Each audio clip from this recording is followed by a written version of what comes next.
Another type of quadrilateral that we have is called a trapezoid. And a trapezoid is a quadrilateral in which two of the sides are parallel to each other.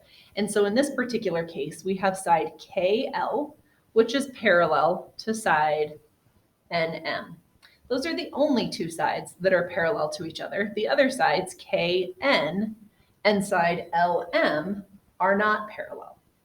This particular shape, though, that we're looking at, this particular trapezoid, is what we call an isosceles trapezoid. An isosceles trapezoid is just like an isosceles triangle in which two of the sides are congruent to each other. So in our isosceles trapezoid, side KN is congruent to side LM.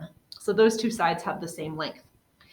And just like with an isosceles triangle, the angles are also going to be congruent to each other, the base angles. So what that means for us in this particular isosceles triangle, we know that angle N is congruent to angle M. Those two angles are congruent to each other. And then angle K is congruent to angle L, right? So those top base angles are also congruent when we have an isosceles triangle. So the two bottom base angles are congruent and the two top base angles are congruent on an isosceles triangle. One other property that we know about isosceles triangles is we know that the opposite or the consecutive angles are supplementary to each other. So that means that angle K plus angle N have to equal 180 degrees. So in a question like this, I want to be able to find some missing measurements. And so I'm going to take a look at what I do know about this isosceles triangle in order to be able to find all of the different pieces of information that I don't know.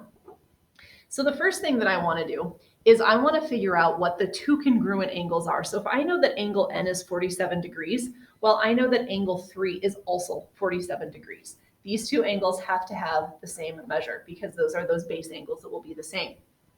Then in order to find angle 1 and 2, since I know that angle K plus angle N have to equal 180 degrees, if I know that angle N is 47, I'm going to use an X to represent the unknown value of angle K.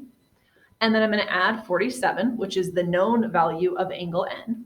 And I'm going to set that equal to 180 degrees. So to solve, all I have to do is subtract 47 off of both sides of the equation. And when I do 180 minus 47, I wind up with 133. So that tells me that angle 1 is 133 degrees. Well, since I know that the two top base angles also are congruent to each other, then that means that angle 2 is also 133 degrees.